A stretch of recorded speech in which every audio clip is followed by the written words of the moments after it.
Sup coy, balik lagi dengerin bacotan merdu dari anime. Kali ini kita bakal bahas genre anime yang agak beda nih, yaitu horor. Wush, apaan tuh bang animenya? Jadi, anime kali ini judulnya Kaya-chan Isn't Scary. Nyeritain kisah seorang bocah TK yang setiap harinya ketemu sama makhluk yang gak bisa dilihat sama orang biasa. Tapi tenang aja coy, karena bisa dibilang bocah ini tuh dukun yang OP parah. Waduh, kecil-kecil udah jadi dukun, gedenya jadi apa nih? Oke lah, daripada penasaran, kita langsung masuk ke ceritanya aja kali ya. Tapi sebelum lanjut, kayak biasa kalian bisa like, komen, dan subrek channel ini biar anime bisa ikutan jadi dukun pembasmi mujan. Merchandise anime jangan lupa di check out, link ada di bio ya. Let's go. Pertimi-timi kita ke TK Hanamugi berisi bocah-bocah lucu yang lagi pada main. Dorong lagi, dorong. Nyoh mampus. Anjirit. Mama. Nah, barusan kita diliatin sama seorang bocah yang nangis gara-gara didorong makhluk halus. Terus, bu guru yang namanya Cie ini dikasih tahu kalau ada muridnya yang lain lagi berantem rebutan ayunan. Ayo ndak boleh, tak cubit loh kamu. Salah lagi. Kenalin bocah yang dimarahin Bu Cie ini namanya Kaya. Katanya sih anak ini emang terkenal nakal dan susah dibilangin gitu. Sebenarnya Kaya ini nggak rebutan ayunan sih, lebih ke ngelarang temennya buat main ayunan. Dek Kaya nggak boleh gitu ya, woi malah kabur. Bisa main nih gue. Gerak sendiri jir. Terus. Waduh, wah bang, udah bang. Gantian sini. BTW adik-adik, katanya akhir-akhir ini tuh lagi banyak korban anak-anak yang jatuh dari ayunan. Dan penyebabnya tidak lain tidak bukan karena makhluk halus dari dunia lain ini. Untungnya sih bocah ini nggak jadi korban ya, karena Kaya datang buat gantian main ayunan dan...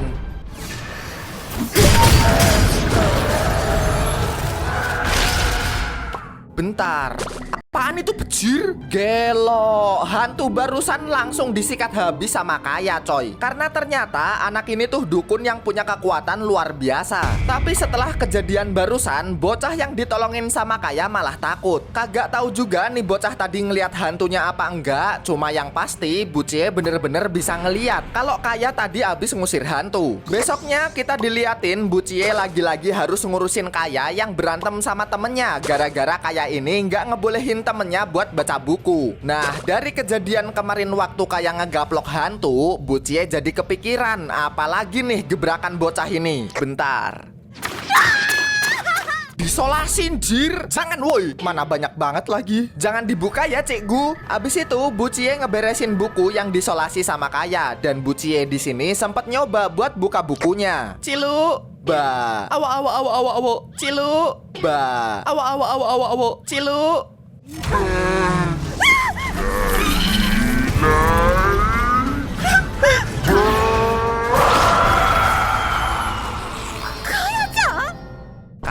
Ngeyel sih. Ngeliat kejadian ini, Bu Cie akhirnya sadar. Walaupun kelihatan kayak bocah nakal, tapi ternyata Kaya itu diam-diam ngelindungin semua orang dari hantu. Buang aja lah bejir. Besok paginya kita ke rumah Kaya. Papa, ya, muka lu jelek jir. Lah bang, bapaknya hantu. Oke, bentar. Sebelum salah paham, enggak, bapaknya bukan hantu. Soal mukanya yang serem tadi, mungkin bapaknya ketempelan gendruwo. Pindah ke TK, sekarang ada kejadian baru di mana ada bocah yang kejebak di toilet. Untungnya sih Bu Cie datang nolongin. Mungkin karena kuncinya rusak kali ya. Jadi anak-anak dibilangin sama bu guru buat jangan pakai toilet yang rusak. Tapi namanya bocah dibilangin kan susah ya. Di sini waktu Kaya lagi ngantri di toilet, temennya yaitu Michan udah dibilangin sama Kaya sih kalau toiletnya penuh. Cuma karena udah kebelet, Michan bilang kan ada Kaya. Kalau pintunya nggak bisa dibuka, ntar tinggal minta tolong Kaya aja. Dan bener aja pintunya abis itu nggak bisa dibuka dan muncullah si jurik penunggu jamban.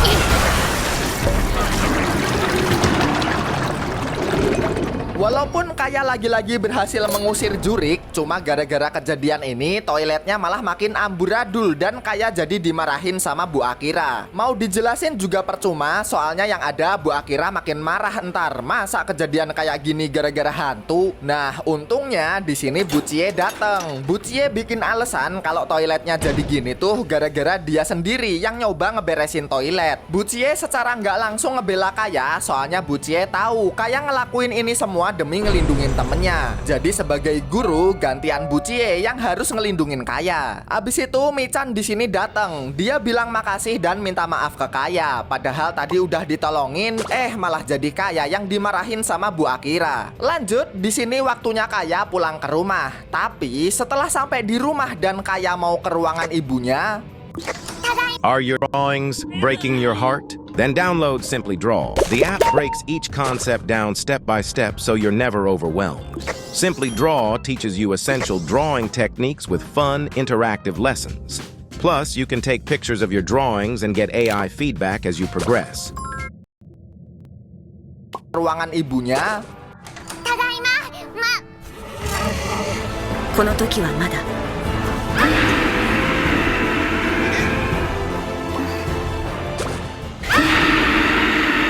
Wanjrit, apa itu, Cok? Lanjut ke besok harinya di mana Kaya dan kawan-kawan lagi jalan santai. Cuma salah satu temennya Kaya yang bernama Saku sempat ngelihat hantu waktu ngelewatin sebuah rumah. Hantu? Iya, hantu. Serem, Cok. Alah, paling halu doang. Bacot! Nah, waktu Saku nyeritain hal ini, temen-temen yang lain pada nggak percaya, coy. Satu-satunya orang yang percaya ya cuma Kaya. Kaya juga kagum sama Saku yang tetap ngotot, padahal temen lainnya pada nggak percaya. Hah, itu mah mereka aja yang nggak bisa lihat. Cupu, aku juga bisa lihat hantu. Cius, ayo cari hantu. Loh, oke. Hari berikutnya waktu jalan-jalan lagi, Kaya di sini gandengan sama Saku buat cari hantu. Dan setelah ngelewatin rumah kemarin, bener aja hantunya masih ada, coy. Tapi yang dilihat Kaya beda. Punten, Mamang, Spiderman bejir.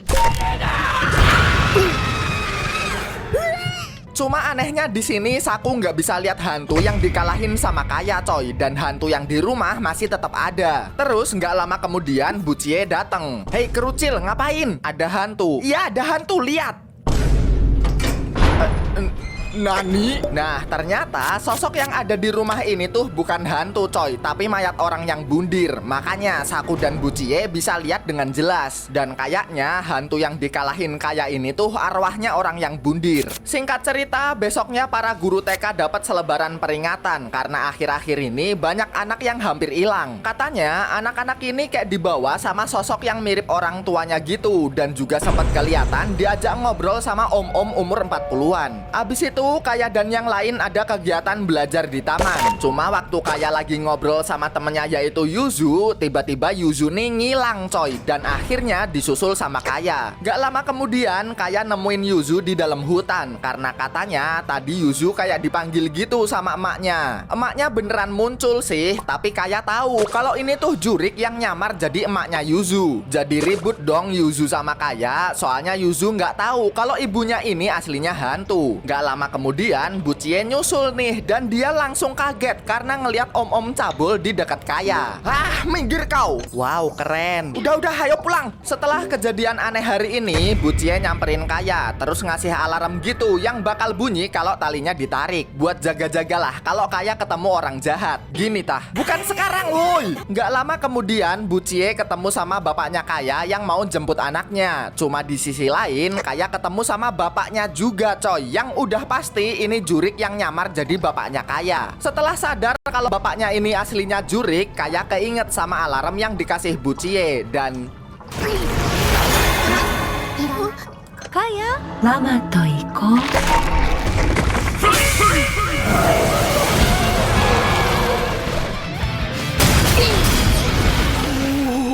Sasuga wa Kaya-sama. ya kali Kaya butuh bantuan, sekali gaplok juga modar semua ini jurik. Tapi di sini Kaya juga dapat bantuan dari om-om yang waktu itu ketemu di hutan, coy. Dan kayaknya om-om ini tuh pernah kenal gitu sama Kaya. 知らない人。 Hayo lo, ngedenger alarm Kaya, Bucie jelas langsung nyusul dong. Tapi waktu om-om ini mau dihajar, Kaya justru nahan. Karena om-om ini nggak kabur, yang jadi bukti kalau orang ini aslinya nggak jahat. Emang setelan mukanya cabul aja. Terus bapaknya Kaya datang nih. Silahkan Nona, pulang dulu ya, dah. Harmonis ya? Iya, kenalin saya Osamu, besok ketemu lagi ya, dah. Hah?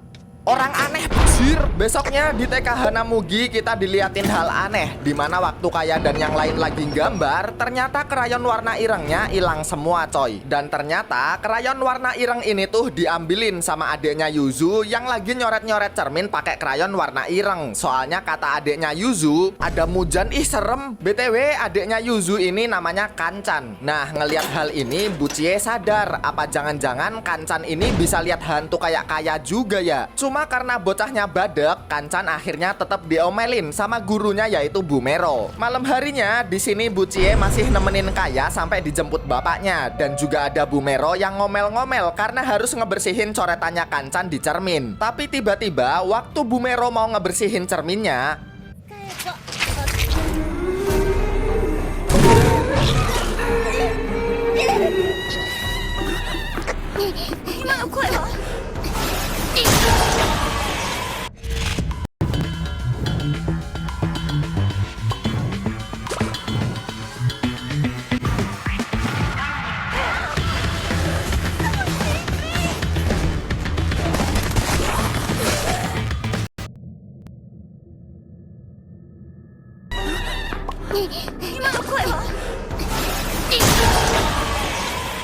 untung aja Kaya di sini berhasil nyelamatin Bumero dari serangan jurik coy. Tapi hal aneh muncul di besok harinya, dimana Bumero yang terkenal suka ngomel sekarang berubah drastis. Nada bicaranya jadi kalem banget coy, kayak beda orang gitu. Apa jangan-jangan jiwanya ketuker sama hantu di kaca coy ya? Ya nggak tau lah, mending kita lanjut aja, dimana sekarang Kaya dan temen-temennya mau belajar renang.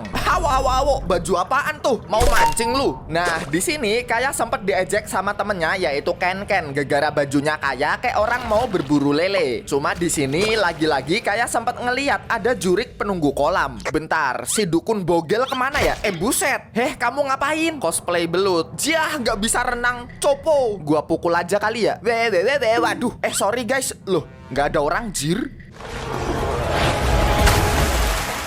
Nah lo, Ken di sini hilang dicelupin sama jurik penunggu kolam, dan orang-orang nggak ada yang sadar coy. Karena si Ken langsung kaku nggak bisa ngapa-ngapain. Tapi tenang aja, karena kayak biasa.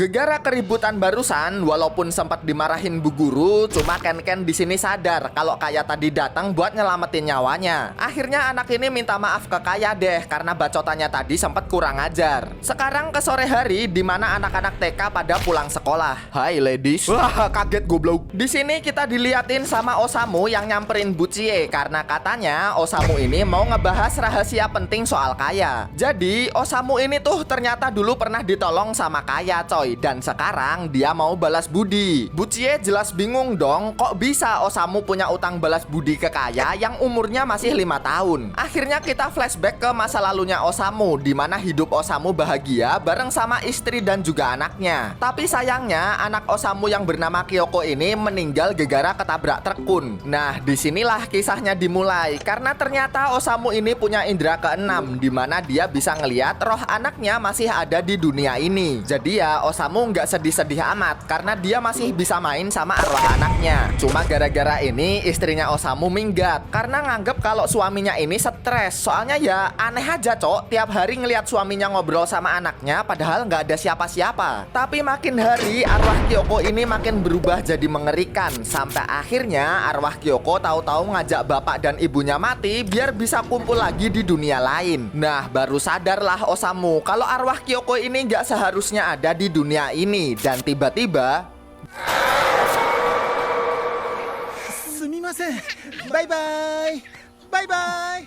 Gara-gara arwah Kyoko yang dikeplak sama Kaya ini, Osamu ngerasa selamat karena sekarang dia bisa ikhlasin anaknya dan hidup bersama lagi sama istrinya. Kalau aja Kaya waktu itu nggak dateng, bisa aja Osamu dan istrinya bakal diteror sama arwahnya Kyoko. Nah, sekarang gantian Osamu nih yang mau nolongin Kaya karena katanya di dalam rumah Kaya itu ada sosok yang sangat mengerikan. Singkat cerita, besok sorenya waktu Kaya pulang dan dijemput bapaknya, tiba-tiba muncul pengumuman soal bocah hilang. Ciri-cirinya rambut dikepang, pakai rok putih dan sepatu hitam. Nah, tiba-tiba secara kebetulan Kaya dan bapaknya ketemu sama bocah ini yang kelihatan ketakutan. Cuma waktu mau diajak pulang, bocah ini malah panik terus lari coy. Karena ternyata anak ini tuh dikejar sama jurik dan anak ini nggak mau pulang soalnya jurik ini ngikutin terus. Dia takut kalau pulang nanti jurik ini juga ikutan masuk ke rumahnya. Tapi tenang aja, selama ada Kaya si dukun bogel mah semua bakal aman aja. Akhirnya anak ini berhasil diselamatin, terus diantar pulang dan ketemu sama orang tuanya. Abis itu kita diceritain nih, jadi anak ini diikutin sama jurik karena sebelumnya dia tuh lagi main pesawat kertas. Terus pesawatnya jatuh ke kali dan dia ngeliat ada mayat. Cuma anak ini nggak berani ngomong, yang akhirnya anak ini jadi diikutin terus sama juriknya. Dan gara-gara kejadian barusan, anak ini akhirnya berani ngomong dan mayat di kali ini akhirnya berhasil ditemuin. Lanjut ke besok harinya. Sekarang TK-nya Kaya dapat sumbangan mainan nih. Cuma kondisinya rada buluk semua, jadi harus diberesin dulu. Tapi ada 3 anak, sebut aja Rahma, Nachi, dan Poniem, yang ngeyel masuk ke tempat penyimpanan mainan. Terus mereka nemuin boneka yang bentukannya rada serem. Nggak boleh. Enggak kok, kita cuma lihat doang. Ya kan Nachi? Lah kabur si anjing. Nah, setelah Nachi megang boneka ini, anak ini jadi aneh coy. Mulai dari motong rambutnya sendiri, nyabut gigi sampai mulutnya berdarah. Pokoknya tampilan anak ini lama-lama mirip sama si boneka serem. Ayo main. Bacot. Kan udah dibilang nggak boleh.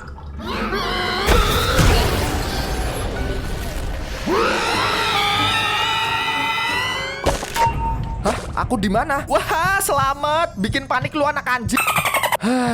Bocil ini ngerepotin ya. Lu, kamu juga anak kecil deh. Lanjut, sekarang Bucie mau ngelanjutin tugasnya sebagai guru buat kunjungan ke rumah muridnya yaitu Kaya. Cuma Bucie sempat kepikiran nih gara-gara Osamu bilang kalau di rumah Kaya itu ada sosok yang sangat menyeramkan. Terus setelah Bucie datang ke rumah Kaya dan bilang mau ketemu bapak ibunya, muka Kaya langsung suram coy. Karena katanya ibunya Kaya ini nggak kayak ibu pada umumnya. Dan ternyata I was checking out Sakai minigame. Look at this. Just open Sakai. Then enter cat, chase dot. Okay, it's done. Ini nggak kayak ibu pada umumnya. Dan ternyata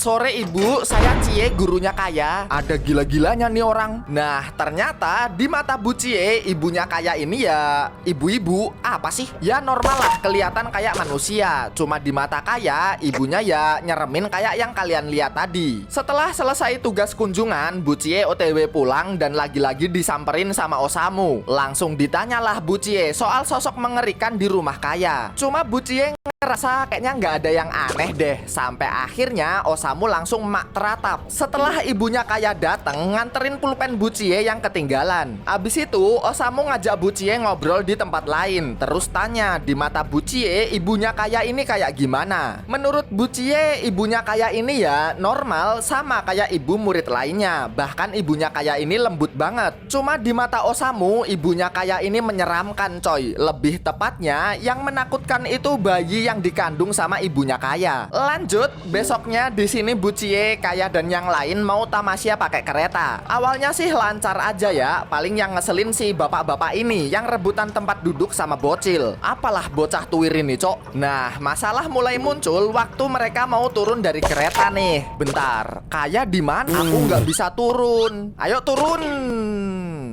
Alamak, lah si kotak. Di sini Kaya sama Bu Cie terpaksa naik kereta lagi bareng sama bapak-bapak tuir ngeselin tadi. Nah, terus tiba-tiba kereta ini masuk ke dimensi lain dan muncul puluhan makhluk halus yang bisa dilihat jelas sama Bu Cie dan Pak Tuir ini. BTW, Kaya tadi nggak bisa turun tuh tuh gegara jalannya ketutup sama makhluk ini coy. Tapi kata Kaya makhluk ini nggak bahaya kok, asal nggak turun di stasiun selanjutnya aja. Biar nggak kayak Bapak Tuir ini. Karena panik dia langsung turun dan jadi mangsa buat para hantu di stasiun goib. Mampus. Nggak lama kemudian Bucie dan Kaya udah aman nih. Terus Bucie ditelepon sama Osamu. Dan entah dari mana om-om ini tahu-tahu udah siap buat jemput Bucie sama Kaya coy. Dan what the fuck-nya lagi, supirnya ini istrinya Osamu. Kok cakep bejir? Terus mumpung Kaya ada di sini, Osamu nawarin Kaya mau nggak ketemu sama neneknya yang bernama Mutsu Ebisumori. Katanya sih neneknya Kaya ini juga sama-sama dukun. Mau ngide apa lagi lu musang? Ya walaupun rada curiga, cuma Bucie juga penasaran sih. Apalagi kata Osamu, keturunan Mbah Mutsu ini emang punya kekuatan dukun yang luar biasa. Ketambah Bucie juga keinget gitu sama muka Kaya yang berubah waktu nyebut ibunya. Dan sebagai guru, Bucie harus mastiin Kaya ini bisa hidup bahagia. Abis itu Kaya sampai nih di tempat neneknya yang sekarang ada di panti jompo. Di sini Kaya juga ngeliat jurik yang kata Osamu makhluk ini tuh namanya penjemput. Oh, kayak mai bapak ya? Bukan woi, beda jemputan itu. Ya makhluk ini tuh gampangnya sebagai penanda kalau manusia itu hidupnya udah nggak lama lagi. Karena orang di sini udah pada tua semua kan, jadi banyak mbah-mbah yang mulai didampingin sama penjemput. Cuma Kaya di sini dengan polosnya.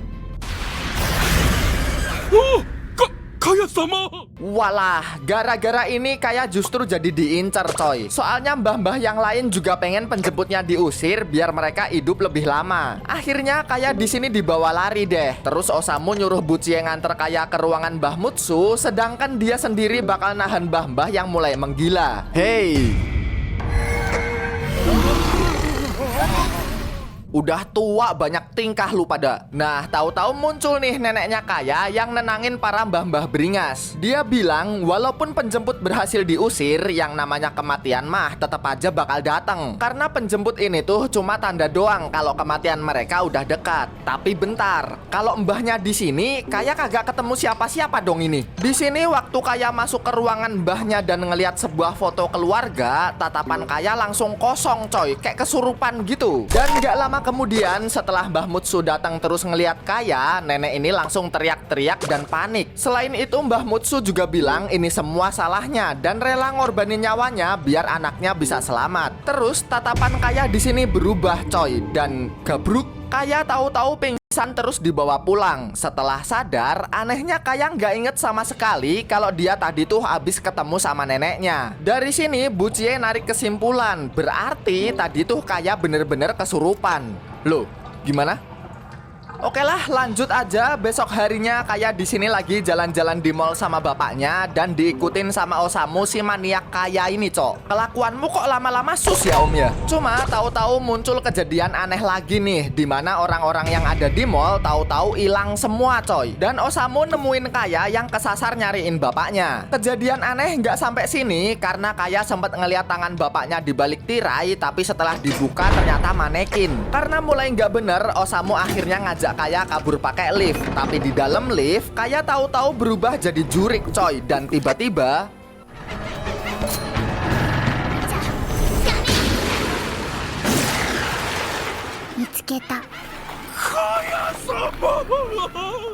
lah si anjing, ternyata dia yang kesasar. Abis itu Kaya mau dijemput sama ibunya coy. Dan lagi-lagi setelah ngedenger mau dijemput ibunya, Kaya kelihatan gelisah terus kabur. Cuma abis itu Kaya terkejoet karena yang jemput bukan ibunya tapi budenya yang bernama Nana. Gak lama kemudian bapaknya Kaya datang sambil rada panik karena anaknya ngilang dan sempat ngira kalau Nana ini orang mencurigakan. Itu bude papa. Hah?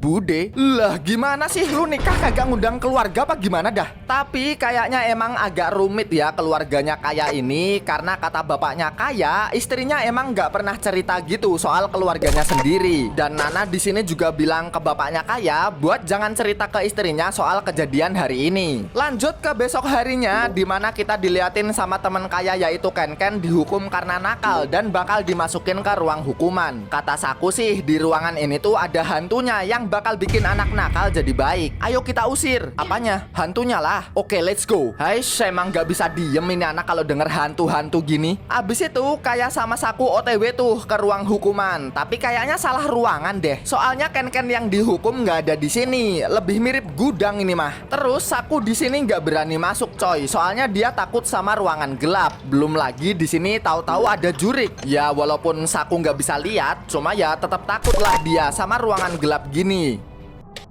Masih pakai 2, ini 1 udah dapat 2. Ini tuh spidolnya dari Joyko, dia nggak cuma dapat spidol aja, tapi udah dapet sama Walaupun Saku nggak bisa lihat, cuma ya tetap takutlah dia sama ruangan gelap gini.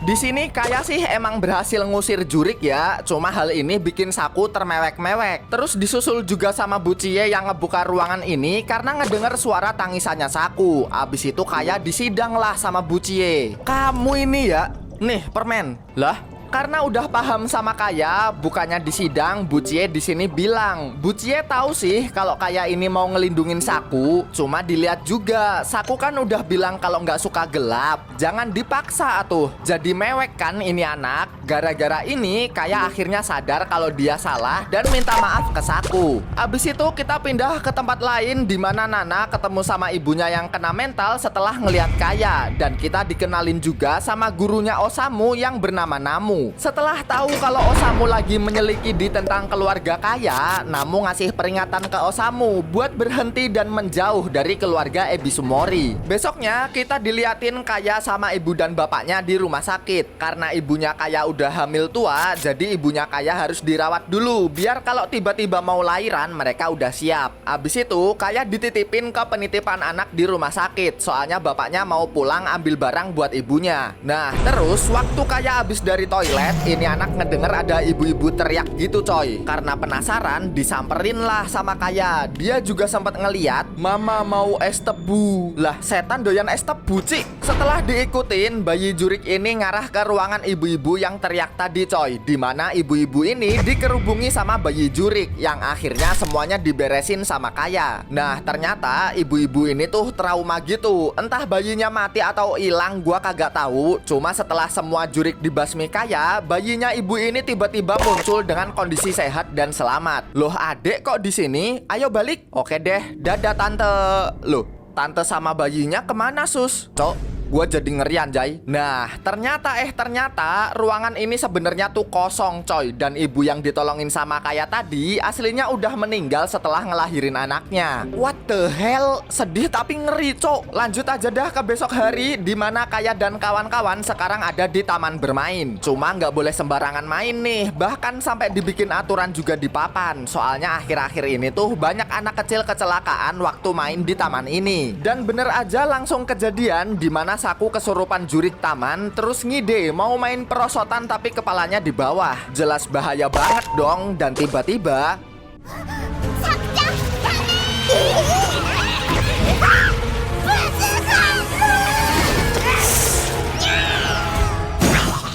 Saku, Nani, bocah ngeyel bet dibilangin ya. Ya walaupun kena omel tapi nggak apa-apa lah ya daripada jadi tumbal proyek. Abis itu di sore hari Kaya di sini dijemput sama budenya yaitu Nana. Soalnya bapaknya Kaya lagi nemenin istrinya di rumah sakit. Di sini Nana juga penasaran sama Bucie. Soalnya Bucie kan deket banget sama Kaya nih. Apalagi dia juga tahu kalau Bucie juga nemenin Kaya waktu anak ini ketemu sama neneknya. Cuma Bucie di sini pura-pura nggak paham sama omongan Nana, dan Nana juga nggak ngelanjutin obrolan. Dia cuma minta ke Bucie buat jangan ikut campur terlalu jauh sama urusan keluarga Ebisumori. Di sini Nana posisinya udah tahu Kaya ini dukun bogel yang bisa lihat hantu. Terus sesampainya di rumah, nggak lama kemudian bapaknya Kaya datang. Cuma Nana tahu kalau ini tuh hantu yang lagi nyamar. Dia juga bilang hal ini ke Kaya, kalau kejadian kayak gini lagi, Kaya jangan sampai buka pintunya. Dan bener aja, sekarang hantu ini nyamar jadi Osamu. Untungnya sih Kaya nggak kehasut. Cuma hantu ini pinter coy. Dia nyamar lagi jadi Nana dan bilang kalau Nana yang di dalam rumah itu hantu. Nah akhirnya dibuka sama Kaya dong. Dan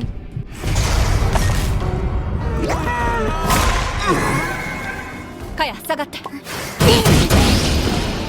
Langsung kaget si Nana ngeliat Kaya bisa ngebasmi jurik sekali gebuk. Bahkan kata Nana, kekuatan Kaya ini lebih besar dari Mbah Mutsu. Besoknya kita diliatin sama Bucie yang nelpon istrinya Osamu karena akhir-akhir ini Osamu nggak bisa dihubungi. Kata istrinya sih mungkin Osamu lagi healing biar nggak stres. Lah bukannya nih orang dari awal stres ya? Selain itu kita diliatin juga nih sama Namu yang lagi mata-matain Kaya di TK Hanamugi. Terus sore harinya kita diliatin ada bocil yang tantrum gegara disuruh ibunya pakai sepatu yang benar. Soalnya ini anak pakai sepatunya kebalik. Dan di Jepang pakai barang kebalik itu pamali karena dianggap kayak orang mati. Cuma urusan ngebujuk anak biar nggak tantrum mah Bucie udah ahlinya lah ya. Terus waktu mau pulang Bucie dapat WA dari Osamu yang ngajak ketemuan di taman. Cuma setelah nunggu beberapa lama bukannya ketemu Osamu, Bucie malah ketemu Jurik. Aslinya Bucie masih belum nyadar kalau anak ini Jurik sampai emaknya Jurik ini datang.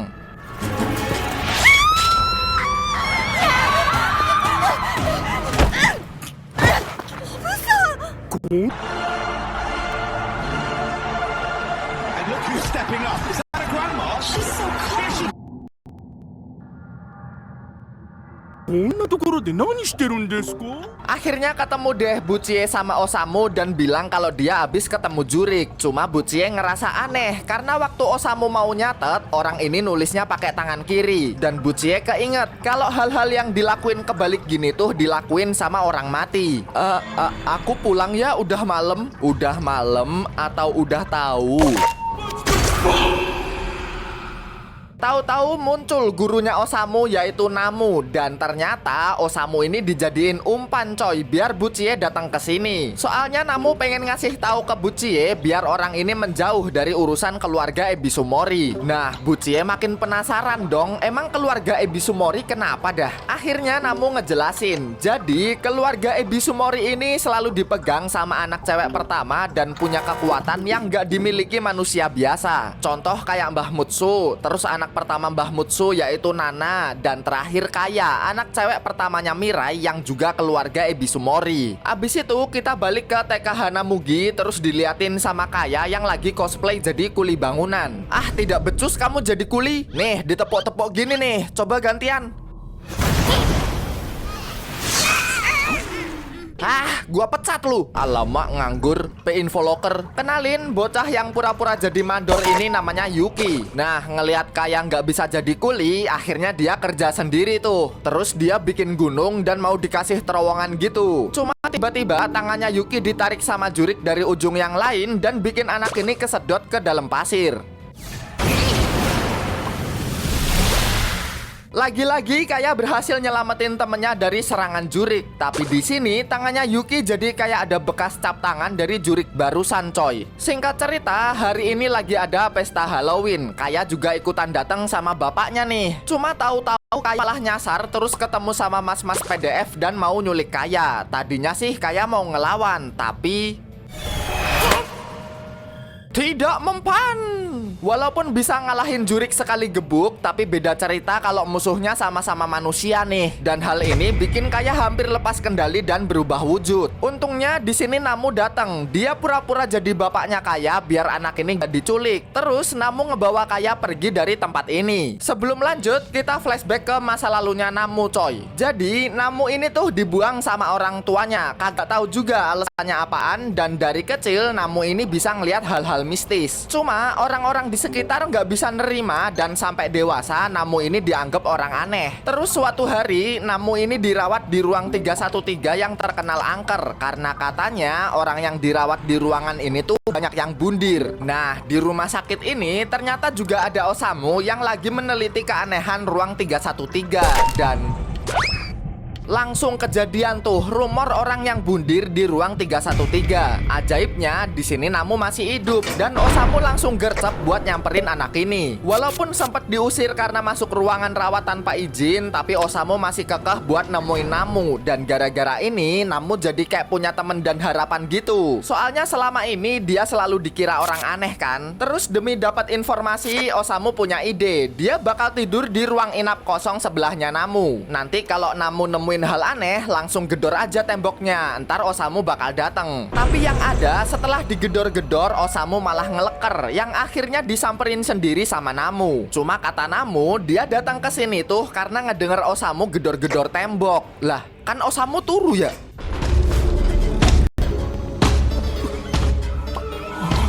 Hayo lo, ternyata yang gedor-gedor tuh jurik coy. Dan tanpa sepengetahuan Osamu, dia ini ada di ruangan 313 yang terkenal angker. Ngeliat hal ini, Osamu sok jadi pahlawan gitu. Dia bakal ngelindungin Namu dan ngeberesin masalah ini. Tapi akhirnya malah Osamu sendiri yang hampir modar dijedotin sama jurik. Beban ya kamu? Aduh, bisa aja. Lah, bukan dipuji woi. Setelah kejadian barusan, karena Osamu ini dukun tapi nggak bisa ngelawan jurik, akhirnya Namu nawarin diri. Mulai dari sekarang, dia bakal jadi gurunya Osamu. Balik ke acara Halloween, kita diliatin sama Buchie dan bapaknya Kaya. Udah jelas mereka lagi puyeng, soalnya Kaya ngilang nggak tahu kemana. Gak lama kemudian, Buchie ketemu nih sama Namu yang lagi ngebawa Kaya. Dan Buchie langsung kaget setelah topeng Kaya dibuka. Sosok ini bukan lagi Kaya yang biasa kita lihat. Namu juga bilang makhluk kayak gini tuh nggak boleh berkeliaran. Cuma Buchie di sini masih nganggep Kaya ini ya murid kesayangannya. Dia bakal ngelindungin Kaya apapun yang terjadi. Terus Namu bilang yakin Buchie bakal tetap ngelindungin Kaya setelah lihat wujud aslinya. Soalnya Namu bisa tahu tentang Kaya karena ternyata orang ini juga punya marga Ebisumori. Abis itu Namu di sini narik jiwanya Kaya coy, yang bentuknya kayak bayi tapi warnanya hitam pekat. Namu bilang ya beginilah wujud aslinya Kaya, monster mengerikan dari keluarga Ebisumori yang harus dimusnahkan. Tapi Buchie lagi-lagi nggak terima. Dia langsung ngerebut jiwanya Kaya dari Namu. Sambil meluk Kaya, Buchie bilang Namu tuh nggak ngerti apa-apa. Buchie yang lebih lama mengenal Kaya. Mau dibilang monster kek, jurik kek, Kaya ini tetap anak yang bisa nangis, ketawa dan juga nakal. Jadi mau bagaimanapun Kaya ini masih ada sisi manusia.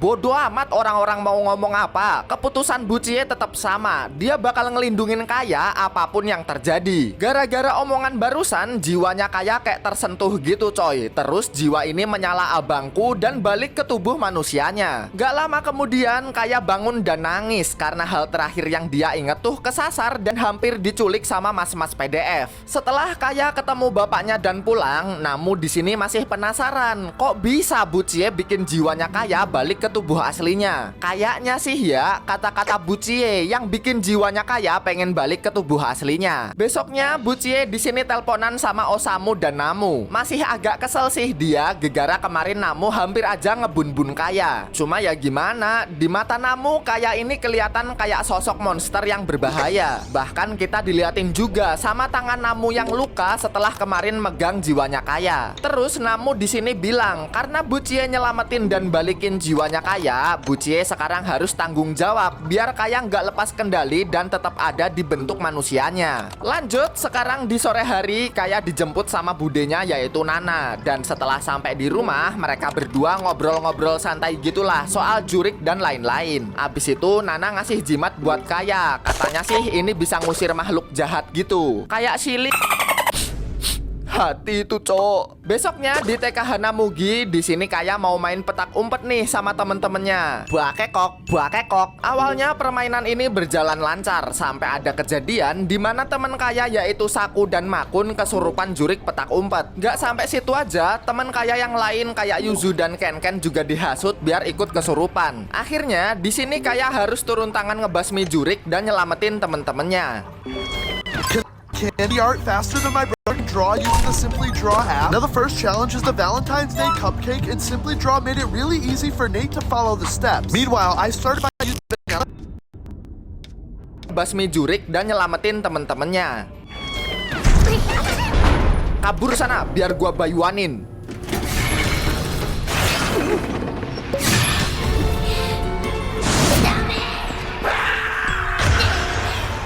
Wah, gelap tulong ireng kayak balik. bakekok. Nah, setelah Kaya berhasil ngalahin Jurik, tadinya mereka mau dimarahin Bu Guru gegara masih main padahal jam istirahatnya udah selesai. Cuma setelah ngelihat anak-anak ini pada nangis sambil meluk Kaya, jadi ya udahlah balik kelas aja. Terus Kaya di sini bilang ke Bu Cie kalau dia habis ngalahin hantu dan ngasih tahu jimat dari Bude Nana. Dan Bu Cie langsung kaget setelah ngelihat tulisan yang ada di dalam jimat ini. Lanjut, besoknya Kaya main di taman lagi. Terus di sini juga ada Namu dan Osamu yang diem-diem ngefoto Kaya. Walaupun kelakuannya makin sus, cuma kamera Osamu ini bisa nangkep hal-hal mistis coy. Tapi sialnya Osamu ketemu sama Jurik yang lumayan ngeri. Dimana setelah Osamu saling lihat sama si hantu, hantunya bakal makin mendekat setiap Osamu kedip. Cuma anehnya Namu di sini nggak bisa lihat Juriknya ada di mana. Sampai akhirnya Namu sadar terus nyuruh Osamu kedip. Dan tiba-tiba こんなことしたら怪が襲ってきた。 ternyata Juriknya sembunyi di dalam kamera coy. Selain itu, Jurik yang sempat difoto sama Osamu tadi juga bisa keluar dari foto terus nyerang Namu. Wah, makin ribet nih, apalagi tangan Namu juga masih luka. いじめちゃダメ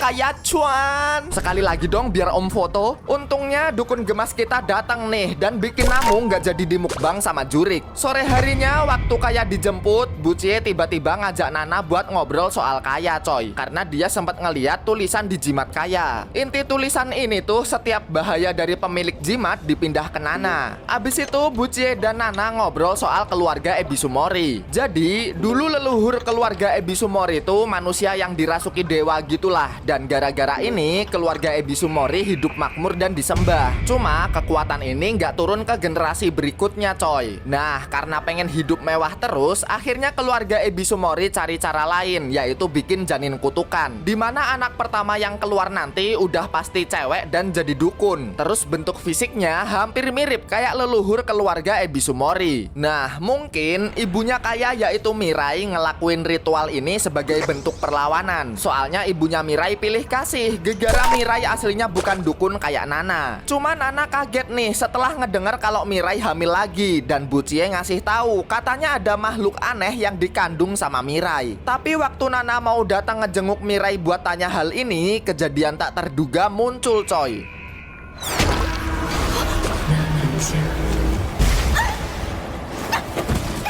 Tiba-tiba Nana diserang sama sebuah makhluk. Nggak cuma itu, Nana juga kaget setelah dengar kabar kalau ibunya yaitu Mbah Mutsu meninggal. Dan ternyata di dalam tas Nana ini ada jimat coy. Terus di tempat Mbah Mutsu ternyata ada Namu. Dan dia ngeliat jimat dengan tulisan semua bahaya dipindah ke Mbah Mutsu. Besoknya Bu Cie dapat telepon dari Nana buat ngobrol lebih lanjut dan diajak ke kediaman utama keluarga Ebisumori. Abis itu OTW lah mereka. Dan Kaya juga sempat ngebawa hasil gambarnya waktu di sekolah. Gak pakai lama, mereka akhirnya nyampe di kediaman utama keluarga Ebisumori. Bentar, kalian kenapa ikut bejir? Walaupun agak aneh, dua orang ini tahu-tahu ikutan datang, tapi nggak apa-apa lah, karena Nana sendiri juga kebetulan butuh bantuan dari mereka berdua. Cuma ya begitulah, Namu ini agak sensi gitu sama keluarga Ebisumori. Ibu lu dibun-bun kan? Woi, ada bocil yang bener cangkemmu. Abis itu karena obrolan ini khusus dewasa, Bu Cie nyuruh Kaya main sendiri dulu di taman. Terus Nana ngajak semua orang ke suatu ruangan buat ngebahas soal janin kutukan. Jadi ritual janin kutukan ini yang jelas butuh yang namanya ibu hamil. Nggak mungkin bapak dong, kalau bapak buncit namanya bukan hamil. Terus ibu hamil ini bakal dimasukin tali pusar. Nah, semakin lama bayi ini dikandung, katanya kekuatannya setelah lahir bakal besar juga. Dan sekedar info, Nana ini lahir prematur, jadi kekuatannya nggak terlalu besar. Cuma tahu-tahu Namu di sini nyaut, keluarga ini pasti lagi dikutuk sama orang yang benci sama keluarga Ebisumori kan. Soalnya Namu kan sempat nemuin Mbah Mutsu tuh. Tadinya sih mau cari info, cuma Mbah Mutsu keburu meningsoy duluan. Tapi anehnya setelah Mbah Mutsu meningsoy, rohnya langsung hilang coy. Dan hal kayak gini tuh pasti gara-gara kutukan. Kalian masih inget sama cerita anaknya Osamu yang meningsoy kan? Nah, harusnya Mbah Mutsu juga sama kayak gini. Rohnya itu masih ada, nggak langsung hilang. Terus Nana di sini ngasih lihat jimat dari ibunya buat pertukaran malapetaka. malapetaka. Oh ya, BTW sekilas info aja, jimat yang sempat dikasih sama Nana ke Kaya itu aslinya jimat abal-abal doang coy. Jadi kejadian waktu Kaya ngebasmi jurik petak umpet ini pure dari kekuatannya Kaya, nggak ada efek apapun dari jimatnya Nana. Nah, kalau jimat dari Mbah Mutsu ini asli, beneran bisa nuker malapetaka, bahkan sampai nyawanya juga. Dan bener omongan Namu tadi, keluarga Ebisumori ini lagi dikutuk dan pelakunya adalah adiknya Nana sendiri, yaitu Mirai, ibunya Kaya. Cuma Osamu di sini bingung, kok bisa Mirai bikin janin kutukan, bukannya Mirai orang biasa? Ya emang bisa, karena kata Nana, adik cewek di keluarga Ebisumori itu emang punya misi buat mengandung benda kutukan. Bisa buat santet, buat pesugihan, macem-macem lah. Terus Namu jadi ikutan bingung dong, bukannya Mirai ini berarti berharga ya buat Ebisumori. Terus apa yang bikin Mirai dendam? Akhirnya kita flashback nih. Jadi adik perempuan di keluarga Ebisumori ini punya julukan Ohara. Nah, Ohara ini dalam keadaan tertentu harus rela ngorbanin nyawanya demi mengandung benda terkutuk. Terus kita dikenalin sama Yoshi, adiknya Mbah Mutsu. Dulu Yoshi ini sering ngomong keponakannya, tidak lain tidak bukan adalah Nana dan Mirai. Nah, Yoshi ini orangnya lembut dan baik, terutama ke Mirai. Apalagi ibunya Mirai juga kelihatan pilih kasih ke Nana gitu. Jadinya makin nempel lah Mirai sama Yoshi. Jadi tempat ngadu kalau dimarahin ibunya, dikasih jajan, gimana nggak nempel ini anak sama Yoshi. Cuma suatu hari Mirai dapat kabar kalau Yoshi dan bayi yang lagi dikandung meninggal. Jelas sedih dong Mirai, ketambah di sekolah Mirai juga dibully dan dikatain anak dukun sama temen-temennya. Sampai akhirnya setelah dewasa Mirai nggak tahan dan marah ke ibunya. Kenapa sih dia dikirim keluar biar dibully temen-temennya? Nana aja dibiarin di rumah tuh. Apa gara-gara Mirai ini bukan dukun makanya ibunya pilih kasih? Terus suatu hari karena tugas sekolah, Mirai masuk ke sebuah ruangan buat cari dokumen gitu dan dia nemuin buku diarinya Yoshi. Tapi dari sini Mirai nemuin rahasia kelam yang harusnya nggak dia baca, dimana Yoshi nulis kalau dia ini dibimbing kakaknya mengandung benda kutukan buat nyantet musuh. Belum lagi Yoshi malah bilang kalau Mirai ini polos banget yang nggak tahu apa-apa soal Ohara. Makanya dia nulis tutor jadi Ohara dengan harapan Mirai ngebaca dan tahu Ohara itu kayak gimana. Nah, dari sini Mirai jadi dendam setelah tahu ternyata yang bikin Yoshi meninggal itu ibunya sendiri, keluarga gila yang rela ngorbanin nyawa saudara demi kepentingannya sendiri. Akhirnya Mirai di sini minggat dengan penuh dendam buat ngebantai keluarga Ebisumori. Wah bang, berarti kayak itu janin kutukan buat ngebantai keluarga Ebisumori dong. Tenang, belum sampai situ, kalem. Gak lama kemudian setelah ngebahas ini, Nana dapat telepon dari bapaknya Kaya, bilang kalau Mirai ngilang dari rumah sakit. Terus Nana dan yang lain langsung OTW dan Nana bilang selama Mirai masih hidup, keinginan benda kutukan ini nggak bakal terwujud. Jadi intinya Mirai ini nggak boleh mati setelah ngelahirin anaknya. Cuma waktu Nana dan yang lain mau OTW nyariin Mirai, tiba-tiba muncul anomali yang bikin Nana panik dan bikin mobilnya tabrakan. Terus nggak lama kemudian orang yang dicari muncul sendiri, yaitu Mirai dengan penuh darah dan aura gelapnya. Abis itu Mirai di sini ngambil Kaya dan bilang makasih ke Buchie karena udah ngerawat anak ini dengan baik. Tapi tenang aja, kata Mirai, hari ini semua monster dari Ebisumori bakal dimusnahin, termasuk anaknya sendiri yaitu Kaya. Buchie jelas ngegas dong, masa Mirai bakal ngebun-bun anak kesayangannya sendiri? Abis itu kita flashback deh, dimana awalnya Mirai emang mau ngelahirin Kaya sebagai benda kutukan buat ngebasmi Ebisumori. Tapi ada kesalahan, dimana waktu mau lahiran Mirai kepleset, terus ketahuan sama suaminya, yang akhirnya Mirai diantar ke rumah sakit, terus lahiran normal dan Mirai masih hidup. Gagal cok. Tadinya Mirai mikir kayak ini ya jadi anak normal pada umumnya lah, sampai akhirnya dia ngeliat kayak nempok sesuatu waktu ketemu sama Osamu. Ketambah kayak juga bisa ngeliat hal yang gak bisa dilihat sama ibunya, dan Mirai mak teratap karena kayak ini malah jadi dukun.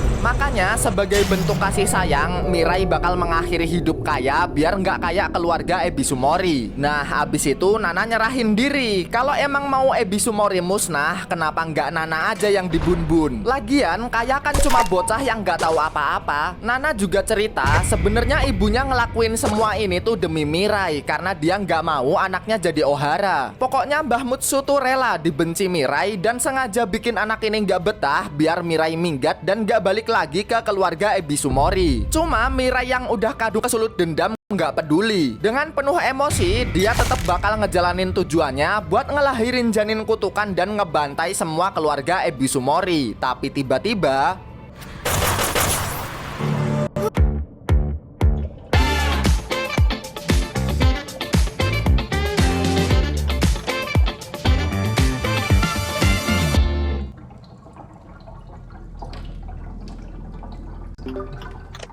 Ebisumori, tapi tiba-tiba untung aja Namu di sini beraksi, terus nitipin kayak ke Buchie buat diamanin ke dalam rumah. Aslinya Namu sih kagak peduli ya, tapi paling enggak dia mau balas budi lah ke Mbah Mutsu. Karena ternyata waktu Namu nyamperin Mbah Mutsu, tangannya tuh sempet disembuhin. Terus Mbah Mutsu nitip pesan ke Namu buat disampein ke anak-anaknya. Dan abis itu Namu nyampein pesan Mbah Mutsu yang bilang semoga semua putrinya bisa hidup bahagia. Oke. Woi, kenapa kabur bang? Sudah diem lu. Abis itu kita diliatin sama Buchie yang rada panik, dan hal ini dirasain juga sama Kaya. Cuma Buchie bilang aman aja kok, kan di sini ada Kaya yang bisa ngebasmi jurik. Tapi abis itu Kaya tahu-tahu bilang kayaknya ibunya marah gegara Kaya nggak bisa ngelindungin dedek bayinya deh. Soalnya ibunya dulu pernah minta ke Kaya buat jagain dedek bayi ini bareng-bareng. Cuma Kaya kan tahu tuh kalau dedek bayi ini ya begitulah. Sedangkan Kaya sendiri pembasmi jurik. Gara-gara ini Buchie jadi punya ide lain buat nenangin ibunya Kaya setelah Kaya ngasih tahu hasil gambarnya di sekolah. Abis itu pindah ke ibunya Kaya yang mulai kehilangan kendali dan langsung masuk ke rumah buat nyari Kaya. Walaupun dalam lubuk hatinya sendiri Mirai ini nggak mau kalau harus ngebun-bun Kaya. Abis itu Buchie di sini malah nyamperin Mirai bareng sama Kaya. Dia bilang Kaya ini nggak seperti yang Mirai bayangin. Kaya ini anak yang lucu, pinter, dan sekarang punya banyak temen. Jadi udahlah Mirai jadi ibu normal aja, nggak perlu jadi Ohara kayak gini. Cuma Mirai tetap nyangkal, Kaya ini kan cuma bocah, bisa aja gedenya nanti malah kayak Mbah Mutsu. Apalagi di mata Kaya, Mirai ini pasti kelihatan kayak monster. Dilihat dari tatapan Kaya yang takut kalau lagi di dekat ibunya. Ah, bacot, tinggal tobat, ribet lu ya. Abis itu Buchie ngasih tahu gambarannya Kaya, dimana gambar ini ada Kaya, bapak, ibu, dan kenapa adikmu hitam legam gini Kaya? Ya pokoknya Kaya punya gambaran keluarga bahagia lah. Dan bagaimanapun dia masih nganggep Mirai ini sebagai ibunya. Jadi Mirai sebagai ibunya juga harus berusaha dong buat ngabulin mimpinya Kaya. Abis itu Kaya nyamperin ibunya. Dia bilang kalau selama ini dia tuh nggak pernah takut sama ibunya. Dan gara-gara ini Mirai akhirnya sadar dan minta tolong ke Kaya buat nyelamatin dirinya dan juga dedek bayi ini. Setelah kejadian ini ibunya Kaya dibawa ke rumah sakit, lahiran dengan selamat, dan sekarang Kaya punya dedek baru. CWK apa CWK ini ya? Abis itu Kaya berangkat sekolah dan ada perayaan karena Kaya sekarang naik dari TK0 kecil ke TK0 besar. Di sini ada Nana dan Osamu juga. Terus kita diceritain waktu Namu sama Osamu kabur itu tuh bukan karena nggak peduli, tapi mereka ke rumah sakit buat manggil ambulan. Jadi ibunya Kaya bisa langsung dibawa ke rumah sakit setelah diselamatin sama Kaya. Abis itu mulai sesi foto-foto nih, dan setelah hasilnya jadi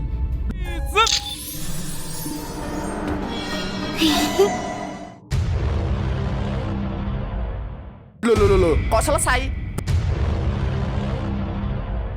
Buah kekok, gimana coy cerita hari ini? Mantep ya. Tapi ini endingnya gimana cok? Kok rada mencurigakan ini kayak di akhir-akhir. Tapi ya oke lah, mungkin buat mancing mania aja biar ada season selanjutnya. Semoga sih ada ya, karena penasaran gua ini kayak jadinya gimana cok. Oke lah, segitu dulu bacotan hari ini. Tulis di komen aja menurut kalian gimana, karena kita bakal ketemu lagi di video selanjutnya. Tombol lonceng jangan lupa dipencet biar kalian gak ketinggalan video terbaru dari Anime. See you coy.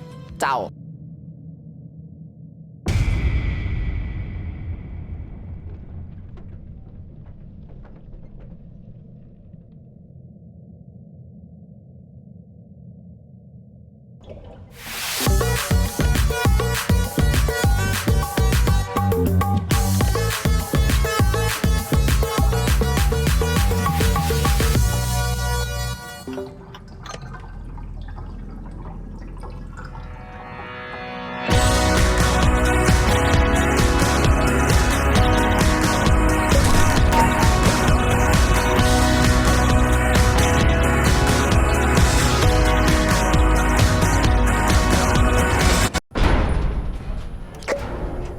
Syap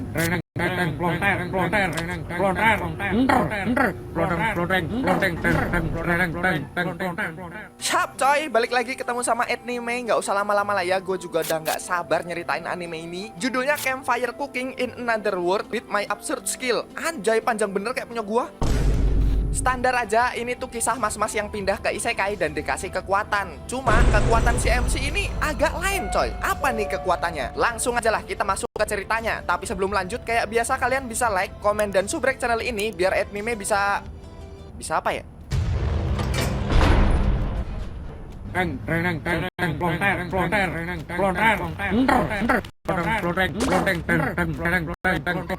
Sup coy, balik lagi dengerin bacotan merdu dari anime. Kali ini kita bakal ngebahas anime Chainsaw Man The Movie. Lah, season satunya nggak dibahas bang. Ah, nggak usah lah, udah banyak yang bahas juga kan ya. Jadi kita langsung bahas movie-nya aja. Di sini kita bakal ngelanjutin petualangan Denji si manusia geraji buat ngeburu para iblis. Cuma sekarang malah gantian Denji yang mau diburu nih. Waduh, kenapa tuh? Nah, daripada penasaran, kita langsung masuk ke ceritanya aja kali ya. Tapi sebelum lanjut, kayak biasa kalian bisa like, komen, dan subrek channel ini biar anime bisa ikutan diajarin renang. Woi, gambarnya jangan yang itu. Wah, kacau nih editor gua. Oke lah, merchandise anime jangan lupa di check out, link ada di bio ya. Let's go.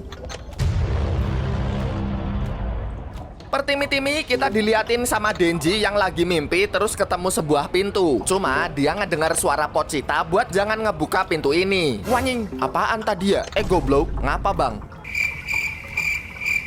Apakah ini mimpi? Sakit cok. Hah? Ada yang jatuh. Setelah diliatin keabsurdan Denji dan kawan-kawan, abis itu kita diliatin power darahnya mau disedot sama Makima. Soalnya power terlalu banyak minum darah, takutnya makin ngereok ini anak. Jadi sementara Denji bakal ditemenin sama anak buah Makima yang lain, yaitu Bang Denji. Bang Denji, minggir woi, gua nggak suka batang. Kalau cewek suka, ya sukalah. Ya udah, ayo. Loh, ayo apa ini? Kenalin, manusia hiu ini namanya Bim. Yang entah kenapa hiu satu ini ngefans banget sama Denji dan sementara bakal gantiin power buat nemenin Denji. Abis itu tiba-tiba Makima ngajak Denji buat kencan. Wuhuu! Loh, udah dateng. Ya, mana tahan? Langsung Oyo nih. Buset, ngegas banget nih Musang satu ya. Di sini Makima ngajak Denji kencan sambil nonton bioskop. Tapi setelah mereka berdua mulai nonton, apa sih ini? Film bosok, burik, jir, kayak muka mujan. Di sini Denji sama Makima sama sekali nggak menikmati semua film yang mereka tonton. Waktu orang-orang pada ketawa, sedih, takut, Denji sama Makima ini biasa aja. Tapi di film terakhir ada sih yang bikin mereka berdua sedih. Indomie gua nggak ada bumbunya.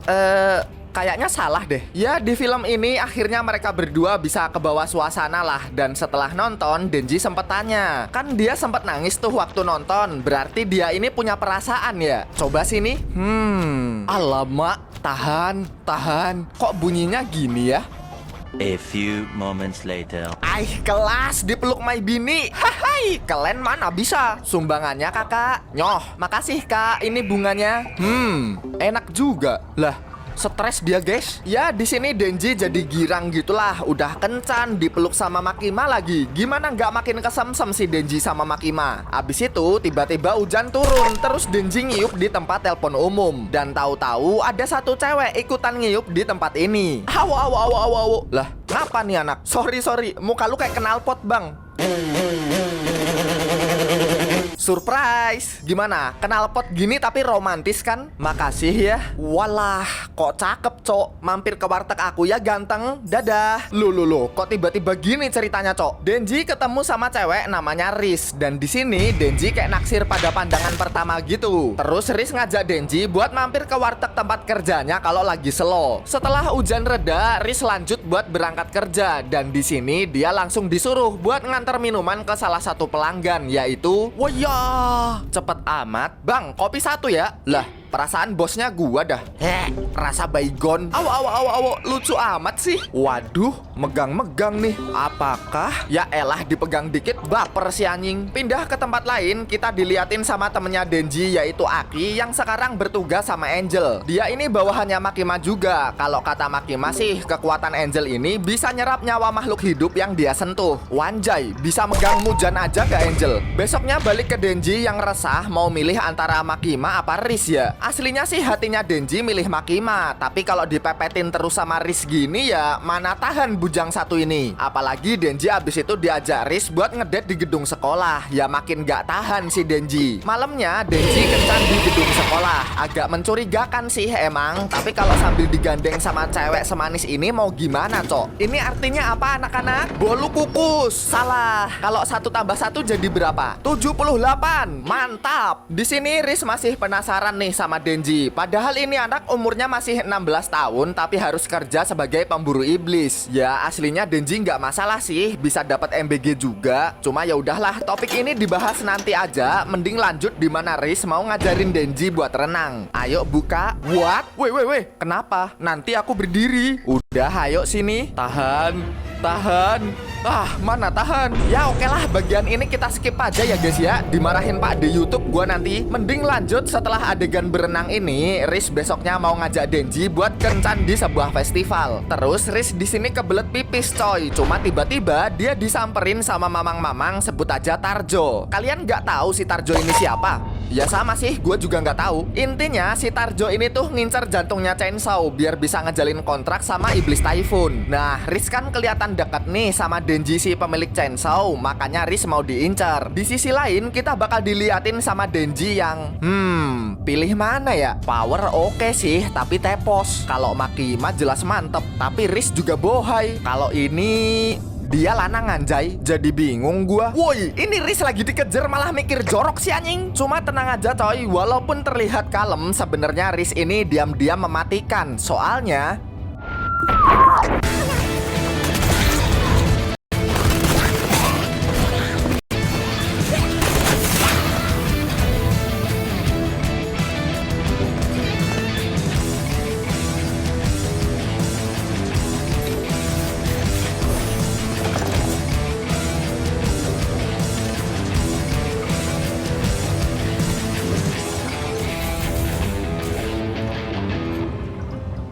Doomsday, Last Survivor.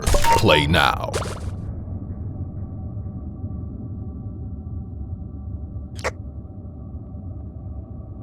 ikan, soalnya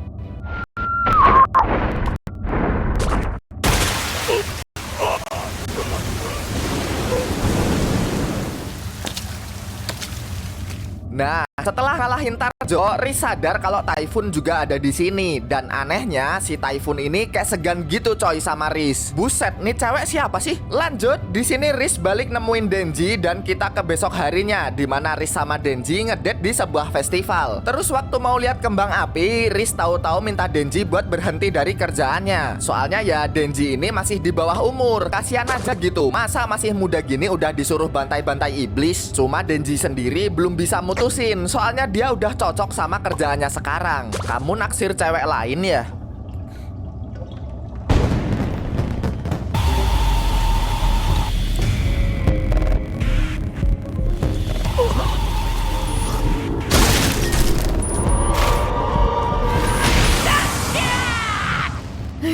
Wanjrit, ngeri bener ya. Ternyata Riz ini iblis bom yang juga ngincar jantungnya Chainsaw coy. Tapi untungnya Denji masih bisa diselamatin sama Bim. Cuma Riz ini juga bukan lawan yang bisa dianggap enteng.